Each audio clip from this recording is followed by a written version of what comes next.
Hi, this is Joe Duffy here. I'll be in conversation with Greg, Gavin and Colin very, very soon on this wonderful station. Looking forward to being interviewed by Greg, Gavin and Colin. My name is Joe Duffy. If you don't like the interview, 1850 715 815. The live line is open now. Hey lads. Hello. You're Hey right. Joe. Sorry. Nice to meet you. Hello. Pleasure to meet you, Joe. Sound you're looking at. What's your own name? Greg. Greg. Gavin's my name. Gavin. And Colin. All right. Three good country boys. Yeah. Okay.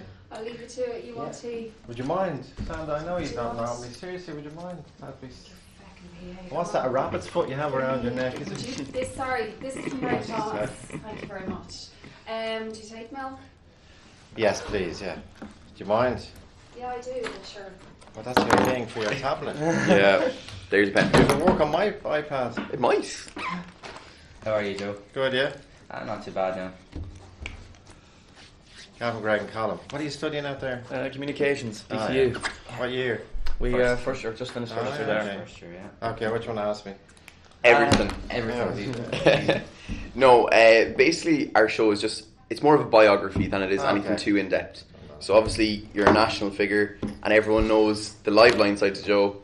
And I suppose we're just going to ask the softer, Okay. Yeah. more personal questions, if that's alright. Okay, yeah. Nothing too personal. Not bother you. Do you want to get started, or do you want Yeah, to... no, start. Oh, no, start. Right? Perfect. We're going to intro it like we would intro our radio Okay, show. good. Let's do it. So- Perform. You're performers. Exactly, that's the one. Deep breath. 1, 2, 3. Hello and welcome to In Conversation With. My name is Colin MacDonald, and as always I'm joined by my co-host Mr. Greg Mulhall Good afternoon. and Mr. Gavin Kelly. How you doing, lads? But we're not coming from our regular recording area, are we, lads? We're not. No. We're in new surroundings. Today we are in the RTÉ Radio Centre for a very special interview. Our interviewee today is a national figure, been on the radio for almost 30 years now, and he's known pretty much nationwide. It's Mr. Joe Duffy. Joe, how are you? Great lads, good to meet the three of you, and you're very welcome here in this beautiful room, beautifully appointed room at the radio centre here in RTÉ, as you can see. Rich velvet upholstery, number of very expensive mirrors adorn the wall, and an ensuite in the corner there. Gold-plated seats. Yeah, this used to be Pat Kenny's dressing room. Really? Yeah, and makeup room for his radio Seriously, program. yeah. Yeah, and we got it back then when he defected. We got it back for this.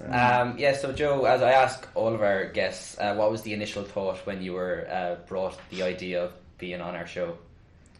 I like DCU. I remember when I was president of USI. USI years ago, DCU was, I used to go out there, I used to have to wear a hard hat. It was a building site. Yeah. I remember saying it's the first time we ever spoke on a building site. It still is. Yeah, it is. Building site at And present. it was NIHE then, it was called, National Institute of Higher Education. And I went out there, Mark Mortel I think was president of the Students' Union, and we were fighting for various different things because it was only starting. And then I've been out there recently because my daughter graduated in St. Pat's, and obviously, as you know, DCU is now part of St. Pat's, or vice versa. And All Hallows are Unless relatively you're on the GAA team, but I think St. Pat's is now part of DCU. It is. And I've met your president, and I'm very impressed actually with the ethos in DCU. And we've had a couple of engagements with them through students who were asylum seekers in Ireland, and they've been on the programme a few times, and the college that stepped up and embraced them was DCU. Which I thought was great. Very good, Yeah. very good. Yeah. Right, so before we get into the bones of the interview, we're gonna ease you in, as it were. Ease ourselves Ease in more. ourselves Yeah, in. It okay. could be. Yeah. I think there's still a few butterflies floating around the room. Oh, for God's sake. Greg is No, going to fire off a couple of quick fire questions Okay. just to get to know you a little bit better. Yeah. Well, we know the answer to this one before I ask, but Joe, tea or coffee? Tea, absolute tea, non-stop, morning, noon, night. Bring a flask with me down to the studio. Black tea. Sugar, milk. No sugar, no milk. Lockderg. when I did the pilgrimage in Lockderg, that's when I took up a black tea. Oh, wow. Yeah, Good. never to look back. What did you want to be when you were a kid? A firefighter. A firefighter? I still want to be a firefighter. Really? Yeah, I want Are to you be going a to pursue it? a fireman. Yeah, I begged. I for my 50th birthday, somebody was going to buy me a second-hand fire engine, which you can get very cheap. You can actually, get yeah. very cheap. And I was going to buy a fire engine, and I was going to offer myself to Dublin Fire Brigade and say, please, even allow me answer the false alarms. Let me do anything. I'd love to be a firefighter, and I've an enormous sad interest. I think I've more interest in firefighting than a lot of firefighters. They probably go home to other hobbies. That is my hobby. Right. Watching videos, reading magazines. Anyway. Well, if you set the oven on fire, don't ring the 999. Just ring us. We'll Although I could see in the annual calendar every year. I think you do well. And the firefighters' calendar. I doubt it. They're a handsome bunch. He does a. Do you remember they came in and you made me get a photo with them? Oh yeah. Yeah. That interruption came courtesy of the head of press and communications in RTÉ. The highlight of my career. Well, Joe has his team. Sandra Bourne, by the way, is her name. Yeah. For tax reasons. One thing you can't live without, Joe. Oh, my iPad. Oh, absolutely. That totally, is completely. live and breathe. Yeah, as I live and breathe everywhere. I have two of them. I have a small one and a big one.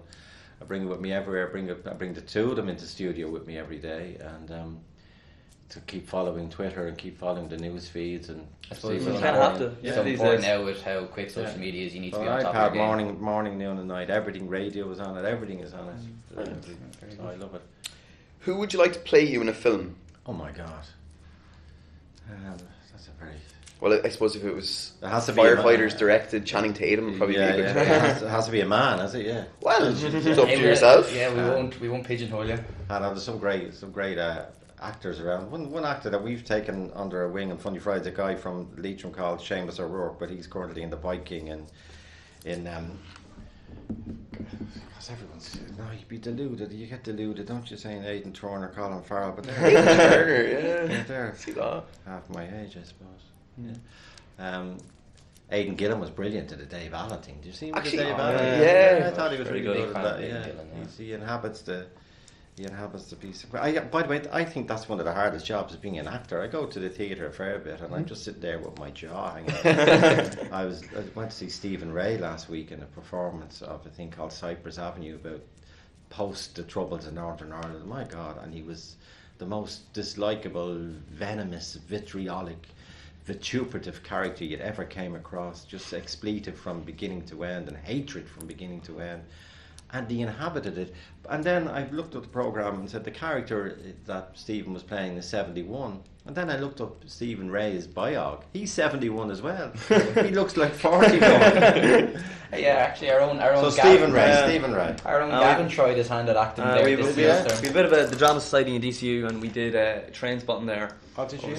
Yeah. What was your role again? Mother Superior, so basically the head of the heroin operation. Okay, yeah. It was a lot of fun now, to be honest. It doesn't differ too much from your day life. But We'll mosey on. we'll move. So, Joe, any particular role model or a particular influence on your career or even your personal life? Oh, well, the big influence on my career is Gay Bourne. Yeah, Like, he was the one who stopped me right outside that door there.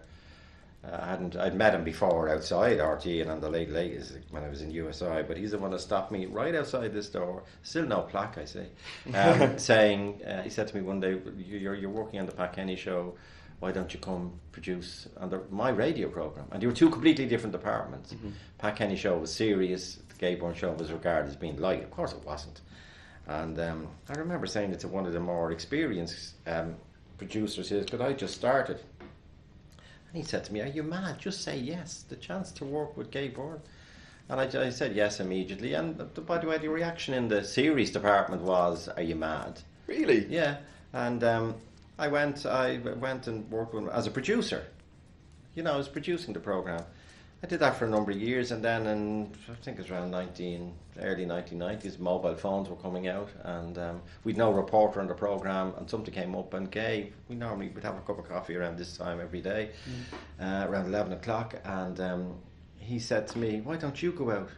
Take that mobile phone contraption." I was playing with them they were big car batteries, and I went down and did it, and he said, "The only bit of advice I give you," I said, "because Gay, I'm not in here because of my voice. My accent, definitely not. If I announced the death of Eamon de Valera, even Eamon de Valera wouldn't believe it." But he said, "No, just talk the way we talk. You're not a reporter, just we have a conversation." And that's how that started, and that was time and chance. Gay was coming towards, he was getting a little bit older, though he's still quite young. He was doing the late up to his eyes. So he saw it as a way of the programme getting out without him having to go out. Yeah, passing it on really. Yeah, so I just travelled around the country and became his representative on Earth, basically. And we wish him a very speedy recovery. Ah, yeah, yes, well said. He's loved by everybody. He is indeed. Yeah. Your ideal weekend, all things going whatever way you could possibly want them, Joe. Just a visit to 16 different fire stations. That's how many could I get in? And about 10 of them in Dublin. Then I do the airport one, which is a fantastic one. Then I go down to Wicklow, Wexford. I love Wexford, by the way. I like Wexford. There's not much to like about Wexford. There is. It's only southeast. One is the main thing to like about Wexford is working here in RTÉ. It's on a Friday I can get to Gorey quicker from RTÉ than I can from RTÉ to Clontarf. That does not surprise me. That's the same. We all live in a kind of a triangle around the area. I live in Marino. Oh, yeah. Colum is in Donacarney, and Gav was up until quite recently in Clontarf. I was living in Clontarf and now yeah. I got a house in Cabra there recently. Oh, did you? Great. Yeah. Great. So happy enough, yeah. But you're on north side and you're travelling north side. You don't have to get over the river. No. That's a big thing. That is the I problem. I know myself now from my bus journey home to Waterford every Friday evening. It takes about 40 minutes to get from Busaras to Houston Station, and then on to Nace is even longer. It's only when you get out of Nace that you really kind of speed along. And would you not get the train? I know it's much more expensive. Yeah, it's just a money thing. I mean, it's only €7 more, but it's €7 that goes goes somewhere else really. Okay. So, Beverage of choice, Joe. Tea. No, Tea. Tea. But And if you took a tipple now? tipple would be a glass of Guinness. I like a glass of Guinness. Really? Because I think the pint of Guinness goes off fairly quickly. So I think a Goes a bit glass flat of on you, Guinness. does it? A glass of Guinness is fresher. Yeah. That was a bit of advice someone gave me in a worked in a brewery. And he also said to me, do not buy draft beer in a pub that where the taps are near the kitchen with grease. Oh. Yeah, with grease. He said because the beer, whatever's in the beer, absorbs grease. So he said if you're in a very greasy pub, always buy a bottle of beer. Right. There's advice now. That's Now, real we're advice. learning today. There you go. Yeah. I'm going to be going around work at the weekend now, telling tell me, absolutely anyone that'll listen You to learn me. more in a year in DCU than I've just learned. And the best Guinness in Dublin, Joe, where is it? Oh, it's a place in Drumcondra. Well, there's a place in Clontarf called the Pebble Beach, which is a busy pub, and any busy pub has good beer. Yeah. As long as And it's the Sheds pouring, in Clontarf, Harry Bourne's, all up around that way. Burns, Yeah. A busy pub has a nice pint of beer. Yeah, Very nice good. pint of Guinness. And finally, 3 guests, living or dead, that you'd invite to a dinner party. Wow. Okay. I never thought of that now. Martin Luther King, for his oratory, just reread his speeches on his letters from Alabama jail, his letters from Birmingham and jail and all that kind of absolutely fantastic. Probably Robert Kennedy would be another one, and then I suppose the third one would be someone like Edna O'Brien, the writer, who I have met and is very much alive. Right. Still decorated enough to make the list of your 3? What do you mean? As in, despite the fact that the company she's in, she still fits in quite seamlessly. Oh yeah, she'd be great. Yeah, she's a brilliant conversationalist. Very good. Well, that was our get to know you quiz. I think we got to know you a little bit Well, more. a little bit, yeah. We got to know some things that you too. Yeah, exactly. So we'll dive straight into the interview then. Okay, yeah. And you yourself, you're from Ballyfermot, Joe. Yeah. And I believe you were the first one in your family to not only complete the Leaving Cert, but go to college and such, yes? Yeah, I'm the first one on the block. The first one. There was only 3 of us that I knew from Ballyfermot at that time. We went into the 3rd level. It's changed dramatically now, thankfully. Yeah. Still not good enough, but it has changed dramatically. And what was it like growing up in working class Dublin at the time? Like, do you think there was many challenges that faced you trying to get to college? You see, you are where you are, and you live where you live, and you don't wake up in the morning saying I feel unequal. Inequality is a measurement; it's not a condition. You know what I mean? You might wake up some morning saying, "Well, I don't have money to go on the school trip, or I don't have money for lunch or whatever." But we lived where we were, and we didn't. My father worked in England. My mother worked in the evenings cleaning in a tire factory. So we were. We knew money wasn't for who, like. Yeah, and I suppose the only other thing that emerged was that there wasn't much ambition drilled into us in school in second level. Like the ambition of going to third level, never mentioned, didn't exist. There was no Didn't exist. recruitment officers coming out from the colleges. They gave us out in 5th and 6th year in St John's and Ballyfermot. They gave us documents for ANCO, which would be manpower, as it was called then, which would be apprenticeships or junior civil servants. No, there was no mention of how to apply to third level. Very different Full system stop. now, just the whole Yeah. Leaving Cert in general. So what do you think drove you then, out of everybody, to go on, finish Leaving Cert? Just and I got get to involved. university? I got involved in youth work. Then I got involved in running summer projects with the Catholic Youth Council. I was working at the time in an ad agency in a menial enough job. And yeah, And actually, how did you end up in the ad agency? It kind Because of... I was into copy, I was into writing and all that, and I wanted to be a copywriter. It never became one. I tried, but it never became one. But funnily enough, when you meet other people through youth work or whatever, through the CYC as it was called, you met people who were social workers, and you say, hey, did you become a social worker when you have to go to college? You met people who were teachers, and they have to go to college, you have to go to college, you have to go to college. So it was just to try and better myself. I just wanted to, very basic human ambition to better yourself, and we have it for ourselves, and we have it for our children, and we have it for generations to come, that we just want to improve ourselves. And I was curious. My teacher in 6th class in Ballyfermot, Mr. Long, who was a great influence on me, he described me as the most curious boy in the class. Now I'm looking back, and I don't know what did he mean curious as in inquisitive, or curious as in odd?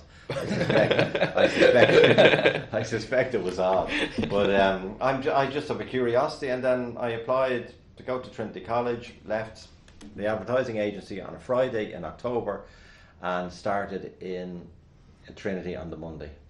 That was it. And Joe, when you got to Trinity, how did the role of the USI even come about? Was it even in your plans when you got to college? No, the first year I hid in the library because I convinced I was in my 20s.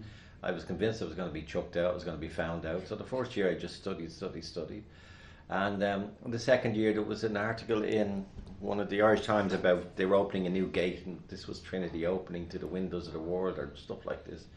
And I wrote a letter to the Irish Times saying there's only 3 people from Ballyfermot and Trinity. How can you describe it as open to the world? And then that scored a number of other letters, and then a few people approached me, and then there was the actual opening of the new gate, and then someone said, why don't we organise a protest to highlight this? And we did, and that was the beginning of the end. I suppose before USI came about, you were the student union president. Yeah, that's how it began. Then after that protest became at Trinity. So was there any ambition like going through college, or was it just kind of a spark of the moment kind of thing? Spark, it was just time and chance. Like there's no. I wanted to be a social worker. I knew that. That's why I went to college. Why do I want to be a social worker? Because I wanted to help people, I suppose. And everything else just came along and fell along, and I wouldn't have had any confidence in the belief that I could be president of the student union, Trinity or whatever. But And obviously, I suppose once you were in that role, you didn't fit the bill of the average Trinity student, really, Joe, did you? As in, I suppose, as soon as your accent would come through, if you were up giving a speech, I suppose you certainly didn't tick the boxes, as in the Trinity voice, or I suppose even the RTÉ voice. Definitely not the Trinity voice, and definitely not the RTÉ voice because of my Dublin working class accent. But so be it. Like I did it, and we got a lot of support, and we had a good. Did you find much resistance from maybe even the student body, or even elements of it? Yeah, but the thing is, I would not have been conscious of my accent until someone pointed it out to me. Okay. Of course. You know, your working class accent, the THs and the phrase you use or whatever. But that was it. Like there is a class system in Ireland which is seldom spoken about. Like, and you even look at it in the history of Trinity. First people to get into Trinity were middle class men, you know, parents, children, boys, male children of well-off people. The second group to get in were female children of well-off people. The third group to get in were male children of lesser income, and the last and final group to get in were women from lower backgrounds. So women never But there is an innate class system in Ireland as well, so we did a bit to challenge that, I hope. If you don't mind me asking, Joe, like historically Trinity was a Protestant university. Was there ever a stigma, you as a Catholic man, did you ever face any of that kind of thing? None whatsoever. No, and I just had no. Again, when we were growing up, we never even spoke about Trinity or UCD. I would have known the difference. The main reason I picked Trinity was that it was near the bus terminus, the 78 bus terminus, and I lived at one end. The 78 bus terminus was outside my house, and Trinity was at the other end. And that's how you actually ended up in Trinity. You said, it was handier. So if there had been a bus that went from Ballyfermot to UCD, I might have ended up in UCD. And that would have been a longer commute now. I hope that. I remember when I was president of Trinity Student Union, we were having a protest at the front gate there. We had a banner out, I don't know what it was, over prices or something, catering prices or whatever. And it was Rag Week in UCD. Well, let's face it, every week is Rag Week in UCD. How do you spot the difference? And they were marching down. They were all on the tear. They marched down. They all stood outside the front gate of Trinity and started shouting up at us, Oxford rejects, Oxford rejects. You know?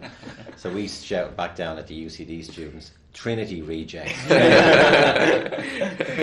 So I was only conscious of that competition, but no religious thing whatsoever. Joe, as a former student union president, we feel it's important to ask, and as DCU students ourselves, the price of student accommodation these days. Oh, it's horrific. It's absolutely outrageous. There's a place, Shannon Square. Yeah, we did it on the programme. Yeah, 9,000 grand. Like, how can we keep letting this happening? That students. Well, I know there was, because some of them rang us initially, and what did I go by 30 or 40%? 27%. Yeah. And I think people, and there have been protests, I know that. There have been protests. Now, how do you do an effective protest? Now, one of the things I always say to students, remember, if you don't protest, you're young, invariably, you're organised, you're healthy, invariably, you have a flexible timetable, invariably. If you don't protest, who will? Who can? And that was the big thing when they took the medical card off students in my day. That's the reason that I remember trying to convince people to protest about it. They said, we don't need a medical card, we're young, we're healthy. And I said, hang on a minute, to take it off students and there's no backlash, older people will be next, more vulnerable people will be next. You need to take a stand. And I know people have been protesting. Hopefully the protests will continue. I thought one of the spectacular things in Trinity recently when they introduced that 400 quid, which is absolutely outrageous thing to do. Outrageous. But one of the smartest things they did, my two lads in Trinity, they just finished their finals, but one of the smartest things they did was a group of them went over and blocked the door to the Book of Kells. Oh yeah. And what they had discovered was this is what Trinity had in many ways because of that tourist. Now I'm involved in the Access programme in Trinity, great supporter of it. But in an afternoon they said, hang on, block the access to the Book of Kells. It's so important now to the college in terms of income, and within 24 hours, I know they occupied the dining hall, 24 hours, 48 hours, the 400 quid was gone out the front gate. And it's become a national thing now, because like you mentioned Trinity, us and DCU, and now in Galway there's protests about increases up there by a grand. What do you think is the solution to this? Is there an easy solution to these rapid rent increases? Oh, there's not, unfortunately, but I know there's a lot more accommodation coming on stream. What would help is competition, and a bit of fairness as well, and colleges providing accommodation. You know, and colleges seeing it as part. Like I'd be worried that a lot more third level institutions are moving away from the reason they exist, which is to teach students, and going more into research, business development, all that stuff. And like I know one thing I'd look at today if I was president of the student union is the contact hours between lecturers, not PhD students, not master's students, but between lecturers and students. That's what their job is. That's the reason you exist. And my experience from my own contacts and knowing young people in college is that's being further and further removed. That colleges need to get back to say to find why they existed. Like I remember there was a strike in Aer Lingus, and one director of Aer Lingus said this would be a great company if we didn't have to fly planes. But the thing is, that's the reason you exist. That is your unique selling point. Yeah, very good. And before we move on from just the college aspect, is there any highlight or achievement of note that you have from being one student union president in Trinity and being the president of the SUI or USI? Oh, one of the things in Trinity I started a community week, which was to encourage local children to come into Trinity. So we organised a load of events in the college and just invited, like play events, but just for the kids locally to see the place and not be afraid of it.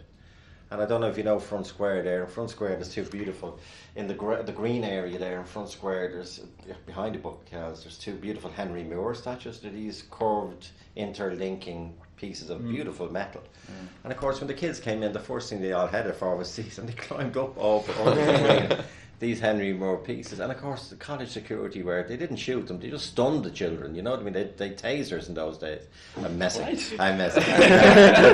the college security were great, they were all men in those days, but they ran the children away from the statues. And by the way, you couldn't do any damage. Just look at the statue when you go in, it's bronze, like you'd need a sledgehammer to do any damage to it. And then I read about Henry Moore, where he's dead now, the famous sculptor. And he said, one of the things I love to see my sculptures in public is to see children climbing up on them, because that's I want people to engage with them. So it was so Community Week would have been a big thing. I think I highlighted the whole thing of access to third level education and hopefully encourage other people to see that it was if you're from Mount Marion, you were 44 times more likely to end up in Trinity than if you're from Dublin. But the air of Mount Marion is the same. I've been there. You know what I mean? So, and I was trying to make that point. In USI, standing up against the things like the medical card, really, I think we did stop them in their tracks, and that there was no further move on trying to take medical cards off others. They gave a few concessions to us. And then in overseeing, when I was there was our regional technical colleges. They were all fighting to get full recognition. There was these NIHE. I'm just fighting with those colleges, small. A lot of colleges were quite small, only starting student unions, just trying to get them organised. Very good. Right, so we'll move on to what I suppose you're nationally known for, your radio career. So where did it all begin in RTÉ? What was your first job here? I came in here as a producer. I came in here to do a 12-week producer training course, and then you're offered a 6-month contract and then another 6-month contract, and then I was producing, and that's when Gay said to me, do you want to go on air? And what triggered the switch? So obviously you've been working in the advertising agency. No, I was working in you went social worker for 5 and then years, you went to the and I was working in the probation service, and there was an awful lot of I just found the civil service quite claustrophobic. Everything had to be referred upwards, and everything you after a while you had to play the game. In other words, if you wanted 50 quid, you had to look for 75 quid, because your boss had to prove that he existed, so he'd whip 15 quid off, but then his boss, invariably a man, would have to prove that he existed, so he'd whip another tenner off. So by the time you actually got your... It was very hierarchical, very claustrophobic, though I did enjoy my time there. And was radio a thing you always wanted to do? Oh, I always loved radio. I still do. Radio, morning, noon, night, 4 o'clock in the morning, earpiece in. I monitor radio. I'm like a member of the French resistance in the loft in Normandy, monitoring radio broadcasts from the Free French, Charles de Gaulle. Favourite shows? Let me see. I love comedy. I love documentaries. There's a great series on Radio 4 Extra at the minute, which none of you have heard of. It's called Flywheel, Shyster and Flywheel, and it's originally performed by Groucho Marx of the Marx Brothers, and the scripts were found, and they've got these guys who are basically Groucho Marx impersonators to reenact the scripts. It's very, very funny. Very classic comedy. That type of stuff I love. Yeah, and I suppose who gave you your big opportunity? It was Gay. Gay that gave you your big opportunity. Yeah. And like you said, you were a bit apprehensive beforehand. Did it take you long to get settled into the job? No, not really, no, because I kind of had I wasn't a reporter. Like I wasn't being benchmarked against Charlie Bird or, you know what I mean, or something like that. What I was doing were different. One day I'd be doing it from a prison, next day I'd be doing it from a hairdresser. You know, it was an open agenda. One day I'd be in Belmullet, the next day I'd be in Belfast or whatever. So it was a very open, and you know, all you had to do was 10 or 15 minutes. And also, if you didn't do it, the programme still went on. You know what I mean? Who was to know? If I got to Belmullet and the people we were trying to find weren't there, there the program didn't have a hold on it because Gay kept going. Yeah, exactly. So you had that safety net as well. And at what point did you think to yourself, okay, maybe I will pursue this into more of a full role? I haven't thought of that yet. That's the main. Seriously, it just evolved, and the main question we all ask ourselves is when am I going to be found out? When am I going to get? When people are going to realise, like. I think you're nearly 30 years there now, Joe. I think you're safe enough at this stage. So you were approached to take over Liveline in 1998. From Marion Finucane. Yeah. What was going through your mind when you were first approached by the idea of having your own national radio show? At that stage, I already filled in for Marion during the summer a few times, and it wasn't Liveline. Liveline used to come off the air for 3 months. I do my own program or whatever, travelling around Duffy at large it was called, travelling around the country. But which in the sec, yeah? I'm just saying 5-10 minutes. Okay. For drive time around. Right. So, where were we driving around the country? You had your own show. Yeah, I had to have my own show, and then I knew Marion was moving up to take over the Gay slot. You see, that was all time and chance. Gay wanted to take it easy. Not take it easier. Jesus, the man has been going for 40, 50 years. 60 years of broadcasting. And I knew they were going to have to fill the Marion slot, so I knew I'd slot in. And the thing I liked about it was I knew, because Marion was taking over from Gay, that the media focus would be on Marion and it wouldn't be on me. You know what I mean? Yeah, she was going to take the headlines. So I just slipped in there. I got stuck in, exactly. I got stuck in. That was it. Joe, your show became very prolific, I think, say about 10 years ago, during the recession, during the crash, in which there were a lot of people, particularly working class, who kind of found your show as a voice in which to talk about the problems during such a rough time. Like, how do you look back on that now? That was a horrific time. Yeah. I mean, I still remember many. Well, a lot of the stories would be because of the recession. There was cutbacks in health and education and policing and all that carry on. But like I remember people phoning us. They were living in dread of bills like coming in. They weren't working. Obviously, they'd been made unemployed or their business had gone. They ran a small business.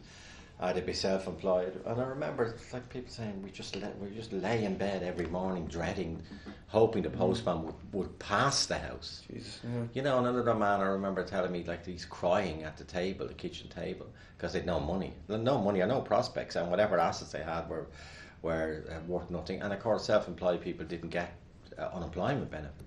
But I remember him saying his kid walked in with our little piggy bank and said, "Daddy, will I break open my piggy bank to try and help you stop crying?"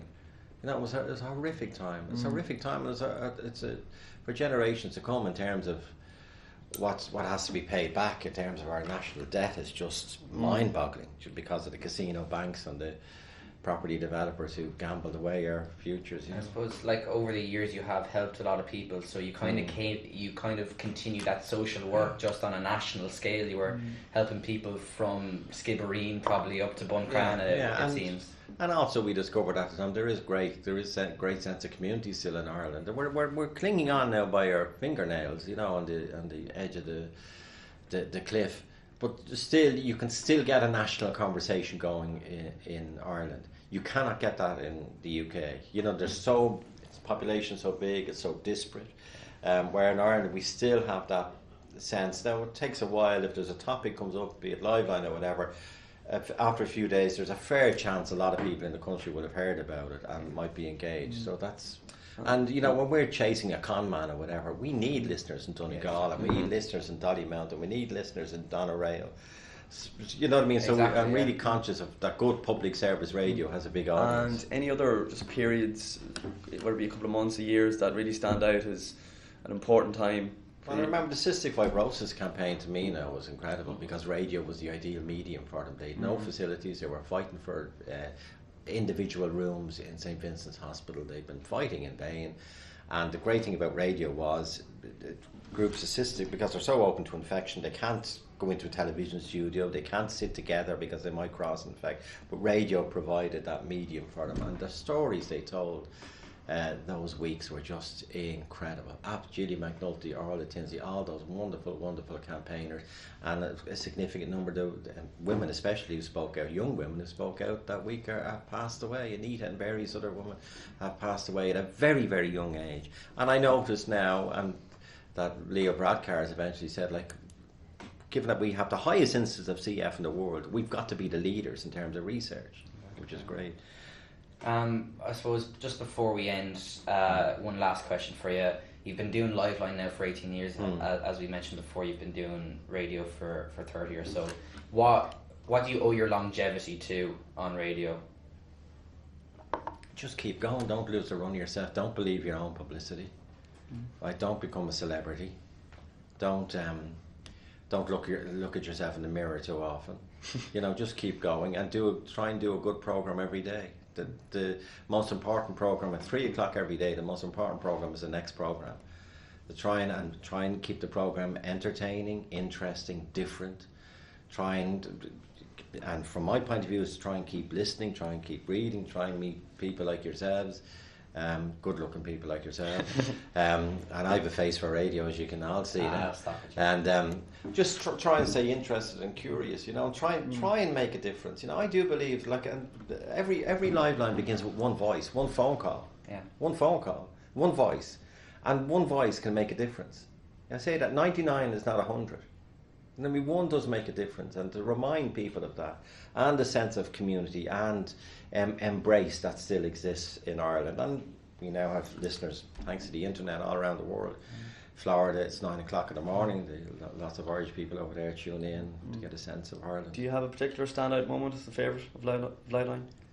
Oh, I think, there's many of them, but I suppose one of them is we got a phone call from a woman in the States, actually, to tell us that a friend of hers had died, and called Margaret Bullen, Maggie Bullen, and she was in Magdalen Laundry in John McDermott Street in Dublin. She had died just before the Christmas, and she had been buried in a communal grave in Glasnevin.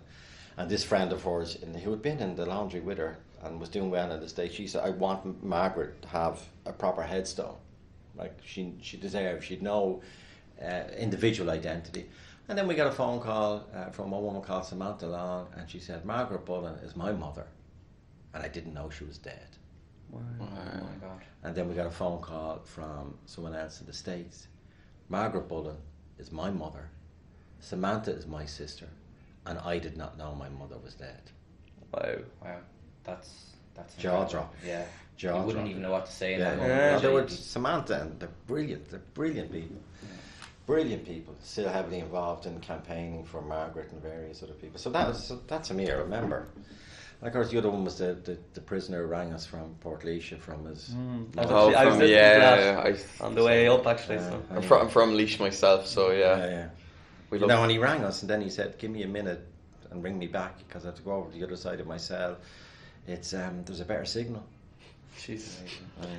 And finally, Joe, for 3 young aspiring presenters sitting in front of you, what piece of advice would you give us? Just do it. If you want to be a journalist, just be a journalist. If you want, I remember was interested in journalism long before I went to Trinity, and I remember one day during the summer I hitched up to Belfast. It was in the middle of I'd never been to Belfast. I hitched up, I rambled around Belfast. Maybe I was mad or whatever. I'd go down to the courts. I'd write letters to the paper. And obviously I believe, and of course like the DCU course is brilliant, really important, but just do it. And people come in here and say, well, how can I get on Radio 1? I say, I'll tell you how you get on Radio 1. Where is your local radio station? Is there a community radio station? Is there a local newspaper? The local newspaper won't let me write for them. I said, right, start writing them letters.